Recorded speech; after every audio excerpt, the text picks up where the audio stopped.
ये कहने से भी नहीं चूकना चाहूँगा कि मेरे अनुभव में मैंने भेदभाव महसूस नहीं किया। राज्य से हम लोगों ने अगर काम किया और मांगा तो बतौर हक, बतौर एक साथी केंद्र सरकार की ओर से कभी हाथ तंग नहीं रहे।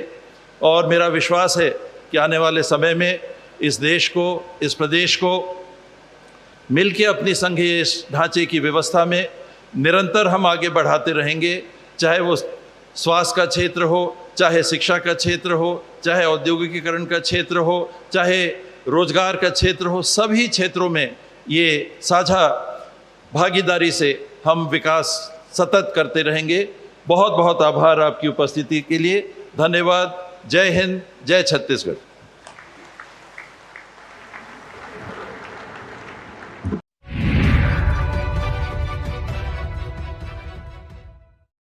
नमस्कार, इन खबर में आपका स्वागत है। छत्तीसगढ़ में deputy chief minister TS Singhdeo बड़ी मुश्किल से बने थे और पीएम मोदी की तारीफ करके वो बहुत बुरा फंस गए। चुनावी मौके पर जो उन्होंने पीएम के साथ मंच साझा किया और पीएम की तारीफ की, वो उन पर भारी पड़ गया। उनके विरोधी गुट ने उनकी लंका लगा दी। कांग्रेस कार्य समिति की हैदराबाद में बैठक थी। उस बैठक में बाकायदे ये मुद्दा उठा। केंद्रीय चुनाव समिति का सदस्य होने के नाते वो उसमें शिरकत कर रहे थे। तभी जो अध्यक्ष हैं मल्लिकार्जुन खड़गे, उन्होंने ये मुद्दा उठाया। कहते हैं कि उन्होंने भरी मीटिंग में माफ़ी मांग ली। उसके पहले प्रदेश के प्रभारी कुमारी सैलजा से भी उन्होंने माफ़ी मांग ली, लेकिन खड़गे इतने गुस्से में थे कि उन्होंने जैसे ही सॉरी कहा, उन्होंने कहा कि ये मीनिंगलेस है, जो नुकसान होना था वो तो हो गया। आपको याद है पी चिदम्बरम और जयराम रमेश प्रेस कॉन्फ्रेंस करने आए थे। उसमें ये बात उन्होंने बोली थी कि टीएस सिंहदेव ने पीएम के साथ जो मंच साझा किया था वो एक सरकारी कार्यक्रम था और सरकारी कार्यक्रम में राजनीति नहीं होनी चाहिए, लिहाजा उन्होंने वो प्रोटोकॉल मेंटेन किया था। वो बात को टाल रहे थे। अंदर जो है काफ़ी खिंचाई हुई थी। अब सबसे बड़ा सवाल ये है कि टीएस सिंहदेव ऐन मौके पर डिप्टी चीफ मिनिस्टर बनाए जाते हैं और केंद्रीय चुनाव समिति का सदस्य भी बनाए गए। आखिर उनको इतना भाव क्यों दिया गया और अब वो कैसे फंसे? तो आपको बता दें कि भूपेश बघेल और टीएस सिंहदेव ने सीएम पद के लिए दोनों ने दावेदारी जताई थी। कई दिनों तक 2018 के चुनाव के बाद इस पर कसमकस चली थी। अंत में भूपेश बघेल बाजी मार ले गए, टीएस सिंहदेव चुप गए। वजह, भूपेश बघेल पिछड़े समाज से थे और उन्होंने जो कांग्रेस की कल्चर है वो भी अडॉप्ट कर लिया। कहते हैं कि पर्दे के पीछे ये डील हुई थी कि 2.5 साल टीएस सिंहदेव और 2.5 साल भूपेश बघेल सीएम रहेंगे। पहले भूपेश बघेल को मौका मिला, उसके बाद टीएस सिंहदेव का मौका नहीं आया। वैसे ही जैसे कि राजस्थान में। और जब भी ऐसे समझौते होते हैं पर्दे के पीछे तो कभी उसका ऐलान नहीं किया जाता है। तो इधर राजस्थान में सचिन पायलट मात खाए और उधर टीएस सिंहदेव।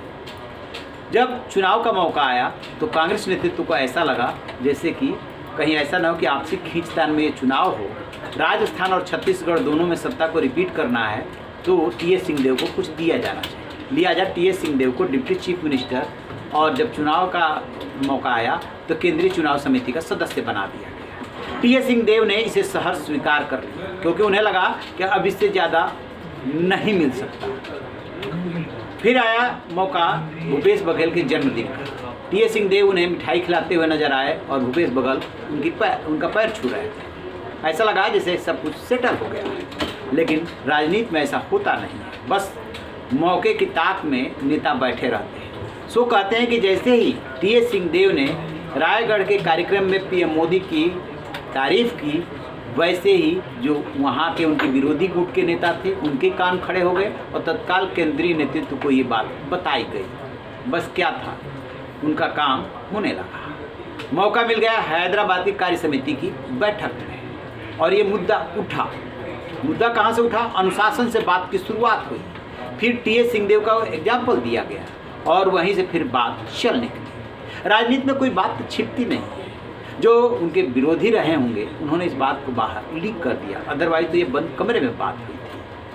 अब एक अंग्रेजी अखबार ने एक नेता के हवाले से ये खबर छापी और उसके बाद फिर मीडिया में ये खबर तैरने लगी। तो इससे किसका फायदा हो रहा है, किसका नुकसान हो रहा है? क्योंकि मल्लिकार्जुन खड़गे तो कह रहे हैं कि जितना नुकसान होना था हो गया, और आगे से सारे नेता इस बात का ध्यान रखें। इस बीच ये खबर ये भी आई कि उन्हें बीजेपी में आने का एक मंत्री ने ऑफर भी दे दिया। आरएसएस की भी वो कभी तारीफ किए और इधर पीएम मोदी की तारीफ किए। तो क्या टी.एस. सिंहदेव इतने मतलब मैच्योर नहीं है जो उन्होंने ऐसा किया? नहीं, मैच्योर है। उन्होंने जो गेम खेला उस गेम में ठीक है तात्कालिक रूप से वो फंस गए, लेकिन कहीं ना कहीं वो भी ये भी संदेश दे रहे हैं कि उनके पास विकल्प और भी है। और राजनीति में ये सब होता है, दबाव बनाया जाता है। फिलहाल उन्होंने खेद व्यक्त करके काम चला लिया है। अभी आगे आगे देखिए क्या होता है, क्योंकि चुनाव होने वाला है राज्य में, क्या स्थिति रहती है। अभी तक की जो खबर है उसमें पलड़ा तो भारी दिख रहा है, बघेल का भी पलड़ा भारी है। टी.एस. सिंहदेव भी डिप्टी चीफ मिनिस्टर के साथ साथ केंद्रीय चुनाव समिति के सदस्य भी बन गए हैं, लेकिन झिड़की खा करके वो बुरे फंस गए हैं। रहिए बेखबर, देखते रहिए। Thank you.